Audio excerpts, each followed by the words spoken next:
हर गर्मियों में दिल्ली के लिए सबसे बड़ा चैलेंज जो होता है वो जल का होता है, पानी का होता है। दिल्ली को बेहतर पानी की व्यवस्थाएं मिले, दिल्ली को बेहतर सीवर की व्यवस्थाएं मिले। हमारा टारगेट ये है कि फेज वाइज उन सभी कॉलोनीज में हम लोग सीवर की व्यवस्था दें, सभी हाउस होल्ड को उसके साथ में कनेक्ट करें, वहाँ एसटीपीज लगाएं।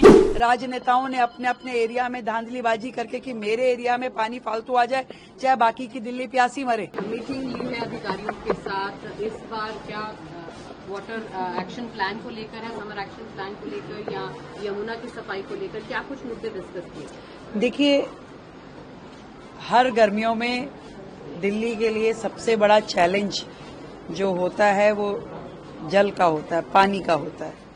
और उसके अलावा पूरी दिल्ली में सीवर व्यवस्था दुरुस्त रहे, बननी चाहिए, और यमुना सफाई, ये सारे विषय इंटरकनेक्टेड है। और इसी के लिए आज वरुणालय में जो हमने पीछे टैंकर्स जल आपूर्ति व्यवस्था के लिए जो टैंकर्स का जीपीएस सिस्टम शुरू किया था, जो आज के समय की दिल्ली की जरूरतें हैं, इन सबको आज हमने यहाँ संज्ञान किया कि कैसे हमारा कमांड एंड कंट्रोल सेंटर काम कर रहा है, क्या टैंकर्स का सप्लाई समय पे पहुंच पा रहा है। इसके अलावा हमारा स्काडा सिस्टम जो है वो पूरी दिल्ली को एज ए होल देखें तो यहाँ से ऑपरेशन किस तरीके से चल रहा है, और फिर अधिकारियों के साथ कि पूरी दिल्ली सिटी में पानी की लाइनें कहाँ कहाँ बदलने की जरूरत है, क्योंकि अल्टीमेटली तो पूरी दिल्ली में आज भी 30-30 साल पुरानी पाइपलाइन डली हुई है, सीवर की वही 30-30 साल पुरानी पाइपलाइन डली हुई है। आज डेंसिटी बढ़ गई, पॉपुलेशन बढ़ गई, रिक्वायरमेंट बढ़ गई, पर उन्हीं लाइनों पे लोग चल रहे हैं, दिल्ली चल रही है। तो दिल्ली जो देश की राजधानी है वो उन व्यवस्थाओं में नहीं चल सकती, इसीलिए लोग परेशान हैं कि रिक्वायरमेंट ज्यादा है और सिस्टम इतना प्रबंधन कभी हुआ ही नहीं, कभी ये सोचा ही नहीं गया कि ये पाइपलाइन बदलने की आवश्यकता है, ये सीवर लाइन बदलने की आवश्यकता है, ये एसटीपीज काम कर रहे हैं कि नहीं कर रहे, कितने डिसेंट्रलाइज एसटीपी चाहिए, नालों को कैसे ट्रैप किया जाएगा। ये सब चीजों को हमने, आदरणीय मंत्री जी भी यहाँ पे हैं, हम लोगों ने मिलकर के एक एक अधिकारी से कि इन समस्याओं के समाधान पे अब जो ये सरकार है ये काम करेगी। दिल्ली को बेहतर पानी की व्यवस्थाएं मिले, दिल्ली को बेहतर सीवर की व्यवस्थाएं मिले, और वो 1760 कॉलोनियां जो दिल्ली में अनऑथराइज कॉलोनियां हैं उनको भी तो सीवर व्यवस्थाएं देनी है, जो कि पिछली सरकारों ने कुछ नहीं किया है।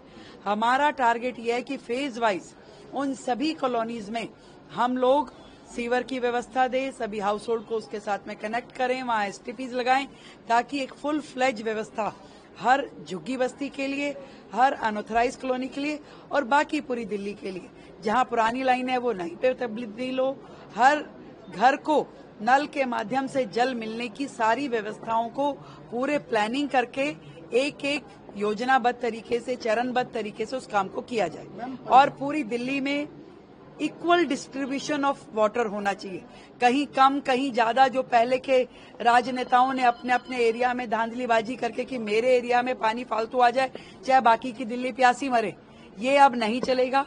पूरी दिल्ली में पर व्यक्ति जो पानी की सप्लाई होनी चाहिए, इक्वल डिस्ट्रीब्यूशन ऑफ वाटर किया जाएगा। हम टैंकर्स को लेकर लोगों की बहुत शिकायतें आती रही हैं, टैंकर्स के ऊपर किस तरह से आपकी सरकार नकेल?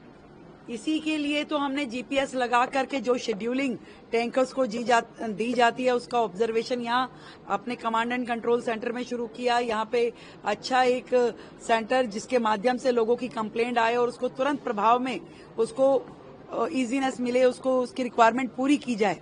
और जो माफिया चलता था टैंकर का, जो घोटालेबाजी होती थी, जो किताबों में, रजिस्टर्स में जितने टैंकर्स की सप्लाई दिखाई जाती थी और जमीन पे उतनी होती नहीं थी, अब उन सारी चीजों को कर्व करने के लिए, एक ट्रांसपेरेंट सिस्टम खड़ा करने के लिए, उस माफिया को खत्म करने के लिए हमारी सरकार काम कर रही है और दिल्ली की उस समस्या का समाधान होगा, इसके ऊपर लगातार नजर रखे हुए। अगर आप ताज़ा खबरों के साथ हमेशा जुड़े रहना चाहते हैं तो अभी हमारे YouTube चैनल पंजाब केसरी दिल्ली को सब्सक्राइब करें। साथ ही Facebook और Instagram पर भी हमें फॉलो करना ना भूलें। आपका समर्थन ही हमारी ताकत है। धन्यवाद।